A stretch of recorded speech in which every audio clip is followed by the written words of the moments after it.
আসসালামু আলাইকুম ভিউয়ার্স। আজকে আমি আপনাদের সাথে শেয়ার করব গরুর মাংস দিয়ে ঝরঝরে ভুনা খিচুড়ির রেসিপি। যাদের ভুনা খিচুড়ি ঝরঝরে হয় না তারা এই রেসিপিটি ফলো করতে পারেন, আর এই খিচুড়ির স্বাদ হবে মুখে লেগে থাকার মতো। আজকে আমি খিচুড়িটি রান্না করব রাইস কুকারে। আমি সাধারণত বিরিয়ানি, খিচুড়ি অথবা গরুর মাংস যদি অল্প পরিমাণে হয় আমি রাইস কুকারেই রান্না করি, আর যদি বেশি পরিমাণে হয় সেক্ষেত্রে প্রেশার কুকারে গরুর মাংসটা রান্না করি। তো বাসায় গ্যাস না থাকলে আপনিও কিন্তু খুব সহজে রাইস কুকারে রান্নাটি করে ফেলতে পারেন, আর যদি চান তাহলে চুলায় রান্নাটি করতে পারেন সেম প্রসেসে। তো আমি যেই পাত্রে রান্না করব, রাইস কুকারে যে পট, সেটার মধ্যে আমি নিয়ে নিয়েছি হাফ কেজি গরুর মাংস। এর সাথে দিয়ে দিচ্ছি হাফ কাপ পেঁয়াজ কুচি। এখন দিয়ে দিচ্ছি হাফ চা চামচ আদা বাটা এবং হাফ চা চামচ রসুন বাটা। আমার যেহেতু সিলিন্ডারে রান্না করতে হয়, এই জন্য সিলিন্ডারে গ্যাস বাঁচানোর জন্য আমি মাঝে মাঝে রাইস কুকারে কিছু রান্না সেরে ফেলি, আর এছাড়া এতে সময়ও বাঁচে। দিয়ে দিচ্ছি হাফ চা চামচ হলুদের গুঁড়া, 1.5 চা চামচ দিয়ে দিচ্ছি মরিচের গুঁড়া। আপনারা যদি কালারটা বেশি করতে চান, রঙটা যদি একটু বেশি চান, তাহলে হলুদের গুঁড়াটা বাড়িয়ে দিতে পারেন। দিয়ে দিচ্ছি হাফ চা চামচ ধনিয়ার গুঁড়া, হাফ চা চামচ জিরার গুঁড়া। দিয়ে দিচ্ছি পরিমাণ মতো লবণ। এখন দিচ্ছি 4-5টি লবঙ্গ, আর এর সাথে আমি দিয়েছি 3টি এলাচ এবং 1 চিমটি পরিমাণ জায়ফল। আমি একটু ছেঁচে দিয়েছি। হাফ কাপ তেল দিয়ে এটাকে আমি মেখে নিয়েছি, দেখতে পাচ্ছেন। তো এই অংশটুকু ভিডিও করা হয়নি, আমার 15 মাসের একটি বেবি আছে যে মাঝে মাঝে এসে আমার সাথে একটু খুনসুটি করে, যার জন্য ভিডিওটা স্কিপ হয়ে গেছে। এখন দিয়ে দিচ্ছি আমি 2টি তেজপাতা ছিঁড়ে দিয়েছি, 1 ইঞ্চি পরিমাণ 3 টুকরা দারচিনি দিয়েছি। এটা দিয়ে খুব ভালো করে মেখে আপনারা চাইলে ম্যারিনেট করে রাখতে পারেন 30 মিনিটের জন্য। আমার হাতে সময় নেই তাই আমি ম্যারিনেশন করে রাখবো না। আমি এখন একেবারেই একটি ঢাকনা দিয়ে এটাকে আমি সুইচটা অন করে দিব। আপনারা চুলায় বসিয়ে দিতে পারেন। এখানে আমি খিচুড়ি রান্না করার জন্য 2 কাপ রান্নার রেগুলার যে সেদ্ধ চাল সেটা নিয়েছি এবং হাফ কাপ নিয়েছি মুগ ডাল। আপনারা চাইলে পোলার চাল বা যে কোনো সুগন্ধি চাল নিতে পারেন, বাট আমি যেহেতু বাসায় রান্না করছি তাই এই সেদ্ধ চালটা নিয়েছি।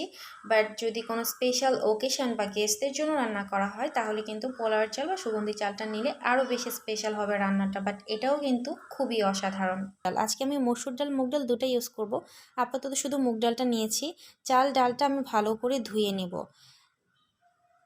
এদিকে দেখতে পাচ্ছেন মাংস থেকে যে পানি উঠেছিল কষানোর পর, সেই পানিটা কিন্তু শুকিয়ে গেছে।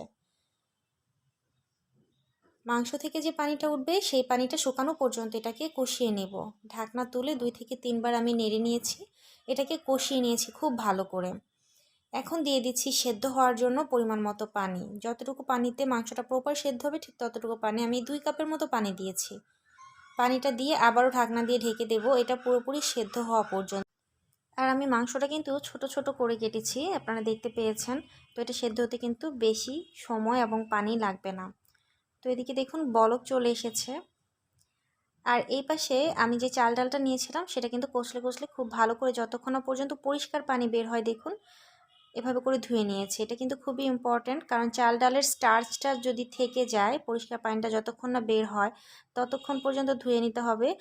তা না হলে স্টার্চটা যদি থেকে যায় তাহলে কিন্তু আপনার যে খিচুড়ির যে রাইসটা সেটা কিন্তু ঝরঝরে হবে না, স্টিকি হবে।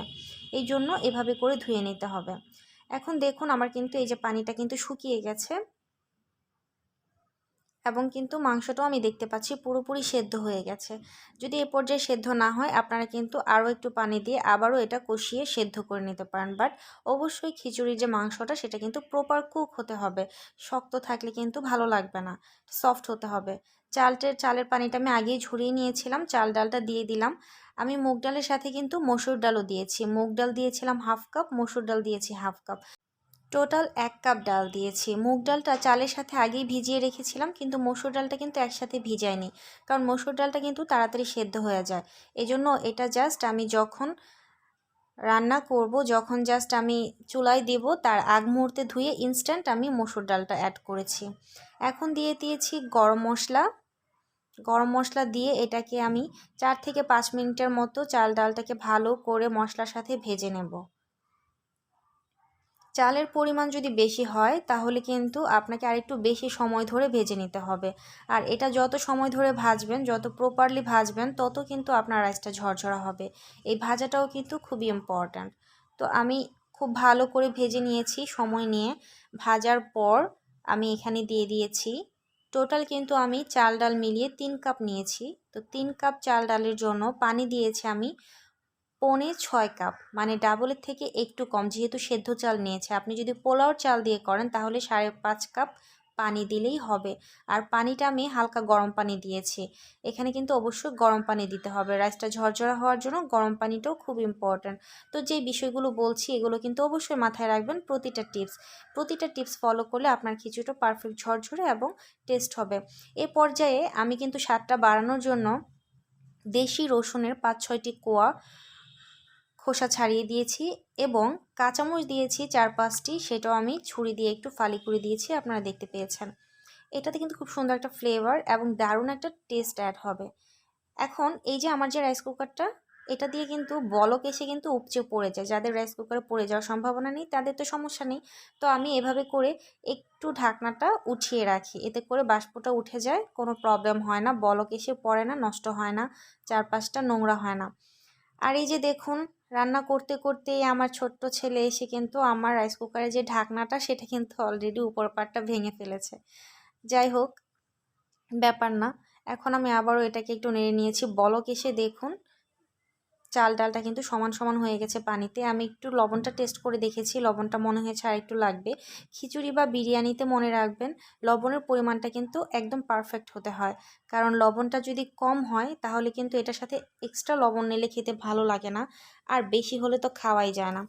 এই জায়গায় আমি দিয়ে দিচ্ছি 1/4 চা চামচ গোলমরিচের গুঁড়া। এটাও কিন্তু অবশ্যই দেওয়ার ট্রাই করবেন, কারণ হোটেলে যে খিচুড়িটা রান্না করে আমরা যে টেস্টটা পাই, এটা কিন্তু অবশ্যই তার গোলমরিচের জন্য একটা দারুণ একটা টেস্ট এবং ফ্লেভার অ্যাড হয়।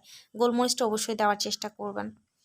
আবারও আমি ঢাকনা দিয়ে ঢেকে রাখার পর এখন কিন্তু দেখুন পানিটা প্রায় শুকিয়ে গেছে।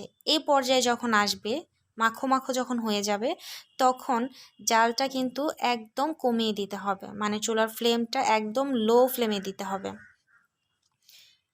দমে রাখতে হবে। একেবারে সব থেকে লো হিটে দিয়ে এটাকে ঢেকে দমে রেখে দিতে হবে। তো আমি এভাবে করে রেখে দিয়েছি যতক্ষণ না পর্যন্ত পুরোপুরি পানিটা শুকিয়ে যায়। তো এ পর্যায়ে দেখুন আমার কিন্তু রাইসটা ঝরঝর হয়ে গেছে, আমার কিন্তু মনে হচ্ছে পানিটা পুরোপুরি শুকিয়ে গেছে। এখন আমি কিন্তু চুলাটা বন্ধ করে দিব, আমার রাইস কুকারের সুইচটা অফ করে দিব। অফ করে ঢাকনা দিয়ে ঢেকে রেখে দিয়েছিলাম। এখন আমি সার্ভ করে নিচ্ছি। দেখুন, দেখি বুঝতে পারছেন কতটা ঝরঝরে হয়েছে, আর এটা খেতে কিন্তু অসাধারণ টেস্ট হয়েছে। তো আপনিও যদি এইভাবে করে খিচুড়িটা রান্না করেন, বিশ্বাস করেন সারাদিন শুধু প্রশংসাই শুনবেন এই খিচুড়ি। আর যে নাকি কখনোই প্রশংসা করে না সেও প্রশংসা করবে। আর মিটগুলো দেখুন কত সুন্দর সফট হয়ে গেছে, প্রপার কুক হয়েছে। বিফের যেই মাংসগুলো, যে বিফের যেই পিসগুলো দেখুন কত সুন্দর সফট হয়েছে। তো প্রতিটা প্রসেস যদি আপনারা ফলো করে যদি রান্নাটা করেন, খিচুড়িটা আপনারও একদম পারফেক্ট টেস্ট এবং পারফেক্ট ঝরঝরে হবে। আশা করছি রেসিপিটি আপনাদের ভালো লেগেছে এবং আপনারা উপকৃত হয়েছেন। সবাই ভালো থাকবেন, চ্যানেলটি সাবস্ক্রাইব করার অনুরোধ রইল। আল্লাহ হাফেজ।